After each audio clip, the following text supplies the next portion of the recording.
Hello, everyone. Welcome to Everything Iconic with me, Danny Pellegrino. I'm here with Jason Oppenheim. Of course, we know you from Selling Sunset, Selling the OC. Jason, how are you doing today? Slightly hungover, but doing all right.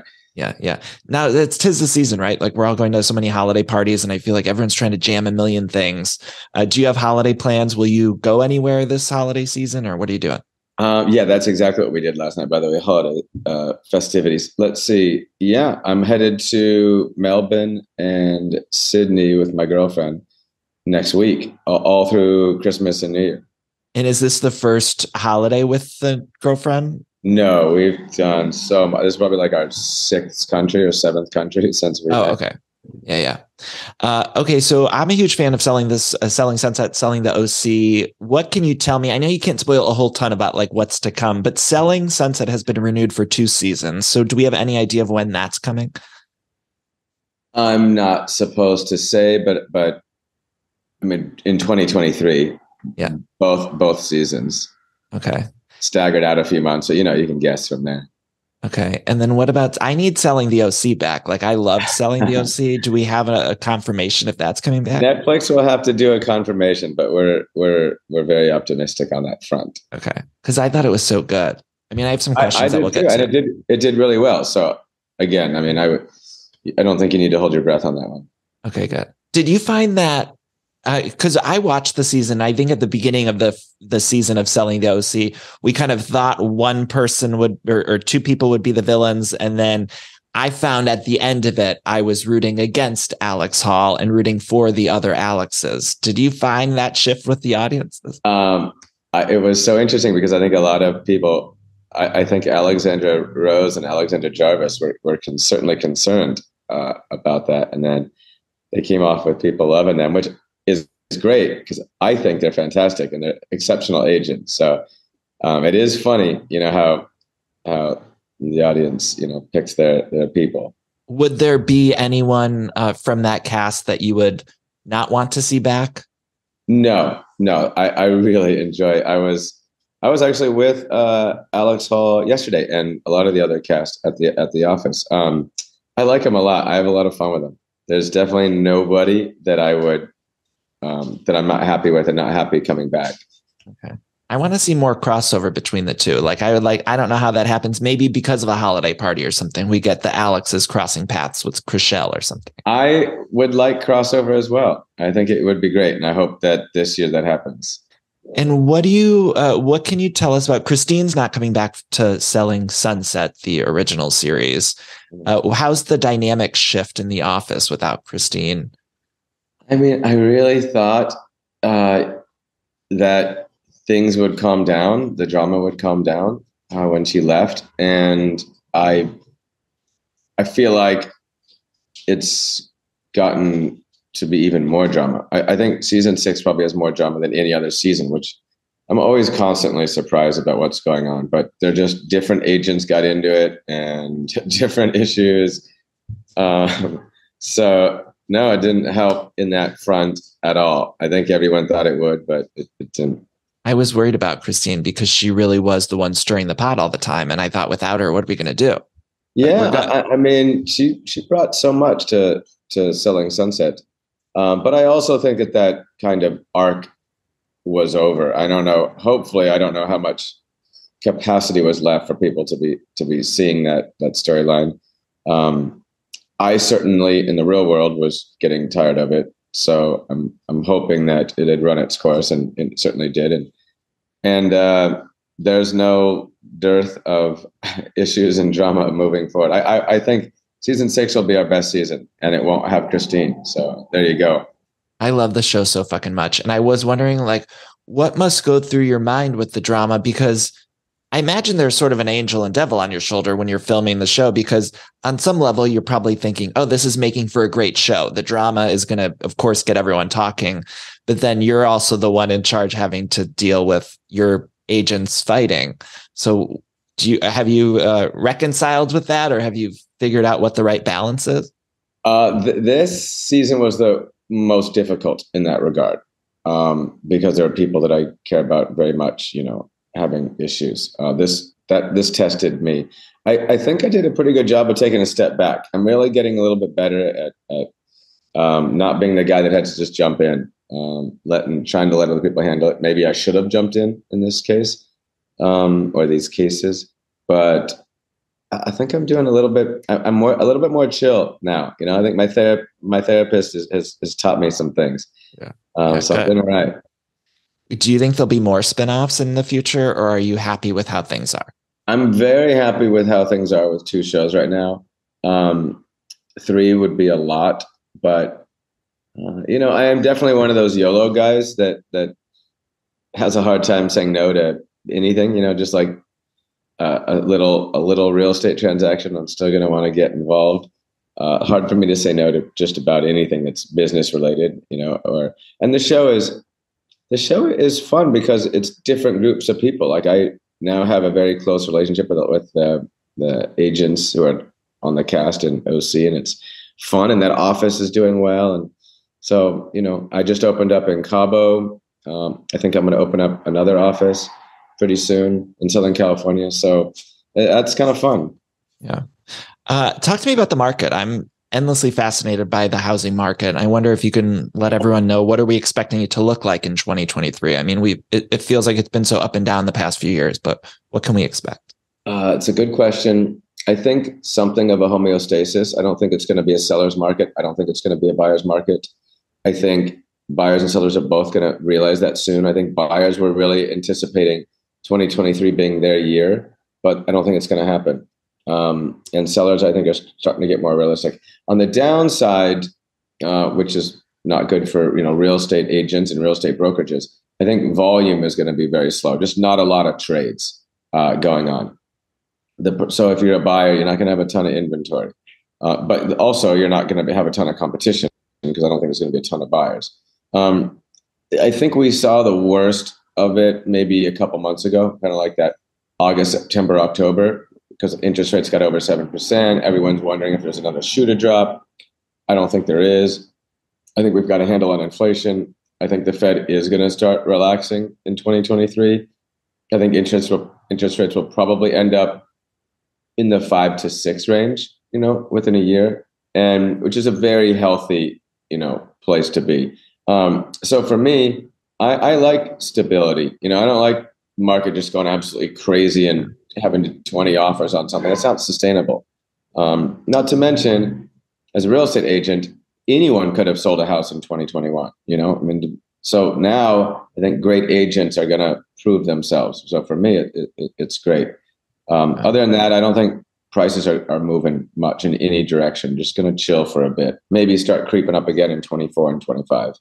And what advice, or what would you tell first-time home buyers? Is there anything people can do? Because I feel like this is something that's been talked about a lot lately, is like there's this whole age bracket of people who are sort of being priced out of the housing market right now. And I wonder if maybe on the other side of that, on the realtor side, if there's any advice you have for someone who wants to maybe get their first house.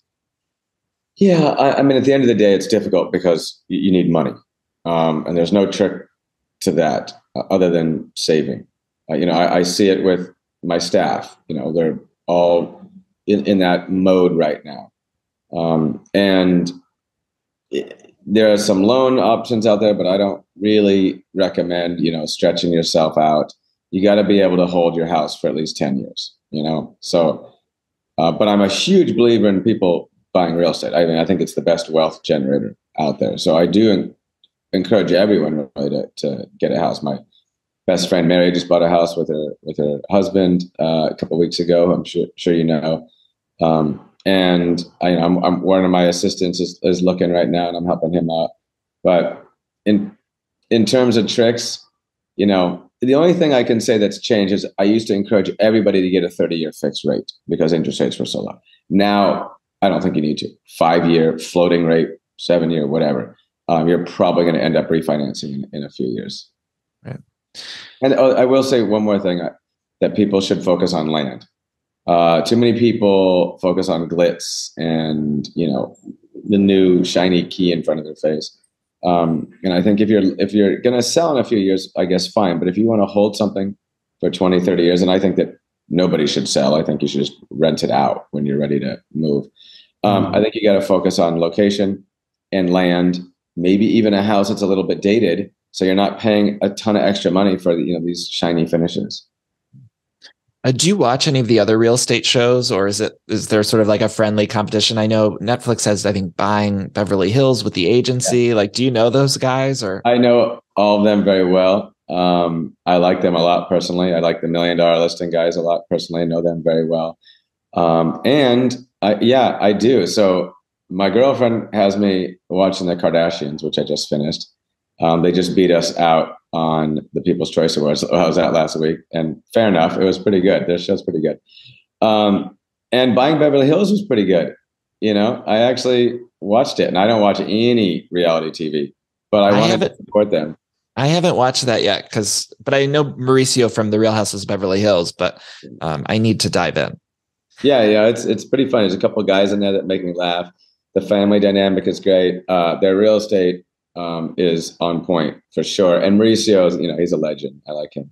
Yeah, but see, I feel very territorial because I love selling Sunset. So I'm like, I don't want to. Well, I don't think they're different. Obviously, I don't think anything personally compares to selling Sunset. Yeah. But I do think that they came out of the gate strong. I'm happy for them. I also think all these shows, they build the genre. So it's not really competition. I've never seen, these guys in real life in competition when it comes to work, because we work together so much.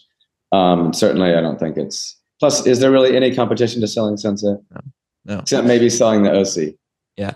Did Davina ever sell that house, that big ass $75 million? No, it didn't. It didn't happen. No. Davina's nuts, right? Do we think Davina's nuts? She's a little nuts. I'm not going to go there. I like Davina. That's why I brought her on. She's good TV. She is. She sometimes she digs, a little bit of a grave for herself, but that's who she is. Will we see G Flip in the new season with Chrishell? Yeah, you will.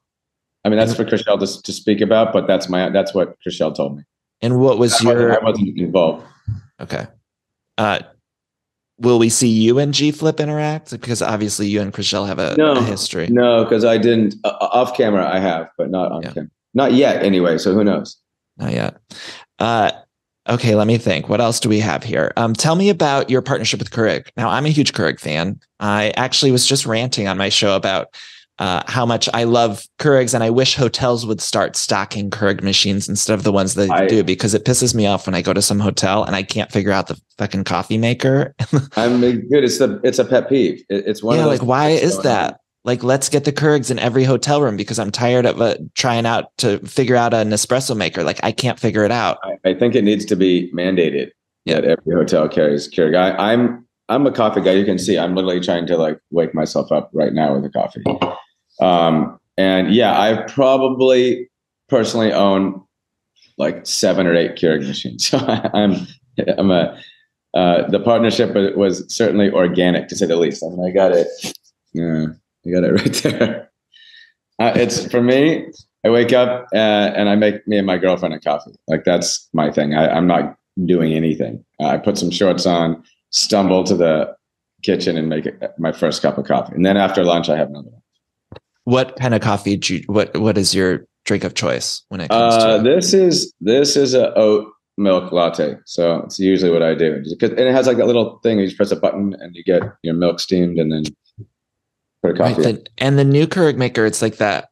I might be getting this wrong. It's like Smart Brewer or something. Yeah. Cafe Smart Brewer, and it's pretty smart because I'm an idiot when it comes to tech. I don't even like it. If I can't press 1 or 2 buttons, then that's what my problem is with the Nespresso maker or the other ones. I probably am not supposed to be mentioning the other ones, but this one somehow is. It goes online, so it really is like technologically smart. It figures out what pod you're putting in. I pressed, however many ounces, press a button, and I got myself a coffee. So it's pretty easy. I'm shifting gears, Jason. Apologize for the shady question, but did you see the Tyler Brittany Snow breakup coming? Because I think viewers did on Selling the OC.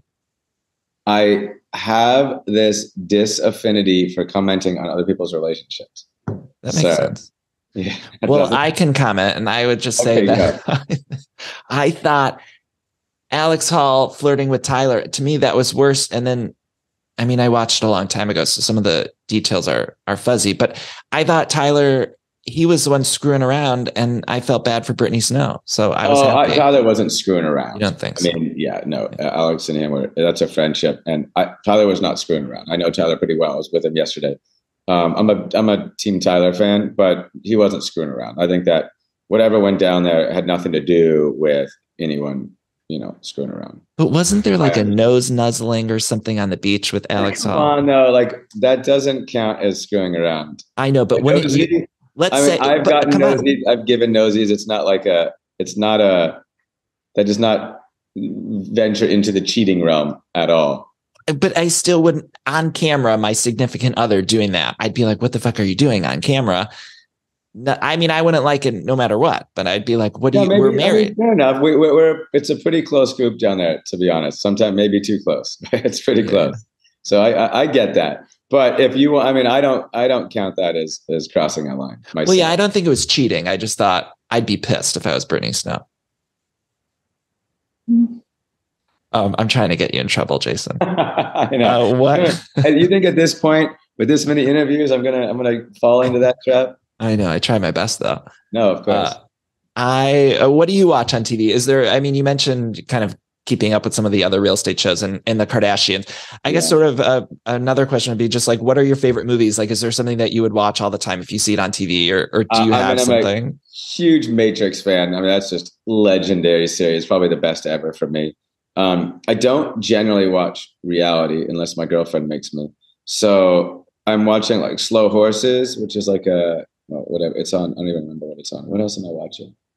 I love the documentaries on Netflix. Those are probably my favorite. But I like highly produced, like Game of Thrones, House of Dragons, like 10, 20, $30 million an episode type of stuff. I mean, why not? If you're going to be watching TV, you're watching the good stuff. I feel like the budget on Selling Sunset must be high because it looks really good. Yeah. No, they spend some money. I mean, at this point, they've just cherry picked all the best people in the industry on the production side, and Adam and Skylar, they know what they're doing. So no, I think it is in that regard, in terms of production quality, the best on the reality side. Has there ever been a house that you've really wanted to show that you all are working on, or something that you think that maybe somebody didn't give permission or something? I guess you would have to get permission. Yeah, it happens. Sometimes people are just really private and they just prefer their house not be on. There's a house on Macapa that I sold twice, and probably my bigger regret is I didn't buy it, but also another lesser regret is that we didn't get to film it. Well, yeah, and also you probably are tempted all the time to buy the houses that you list, right? Like it. Yeah, I did. How many have I think I've bought one house that I listed, but I'm always looking. I mean, I'm a real estate junkie, and I like to buy property. How many properties do you own? 9. 9. All in different locations? Yeah, 2 in Newport Beach and 7 in the Hollywood Hills. Yeah. Jason, I'm going to let you go. Anything else you want to tell us? Anything you want to plug? Obviously, we want everyone to check out the Keurig partnership. Anything else? Oh, yeah. I mean, the oat latte is the second most viewed recipe on the Keurig app, behind a pumpkin spice latte. So wait, what's in the oat milk? I just put in for me, I put in like a half calf, so that way I can have more coffee, and then just steam the oat milk and throw it in. I mean, it's pretty simple. That machine is like 2 buttons. But more importantly, my competitive side wants to have the number one coffee on the app. So hopefully people stop making pumpkin spice lattes and start going to just oat milk lattes. Yeah, now that the holidays are over, everyone's going to go to That's what I'm thinking. Like, give me 2 weeks. I want to be number one. Jason, the last 2 questions I ask all of my guests, and maybe I'm guessing you probably don't have an answer for the first one, but your favorite Mariah Carey song. And then I definitely have no idea. I mean, don't get me wrong. Oh, I feel like we were singing. Yes, you know what? I was singing this with my girlfriend in the bedroom yesterday, as kind of like a joke. We were dancing around, but I don't know the name of it. But doesn't she sing a famous Christmas song? Yeah, All I Want for Christmas Is You. Yeah. Yeah. So I'm going to go with that one for the next 2 weeks. Okay. And then Jason, if you were choosing, People Magazine does the Sexiest Man Alive issue, but if you were choosing like a Sexiest Woman Alive, and obviously, of course, you're going to ask me for men. I could do men and women. Okay, do both. And then it can't be your girlfriend for the women though. It would be my girlfriend, but okay, fine. If we had to choose someone else, it could be from okay, fine. another time period or something. And also sexiest man. God. Sexiest woman. I am really bad with like actors and model. I mean, I just don't know that many people.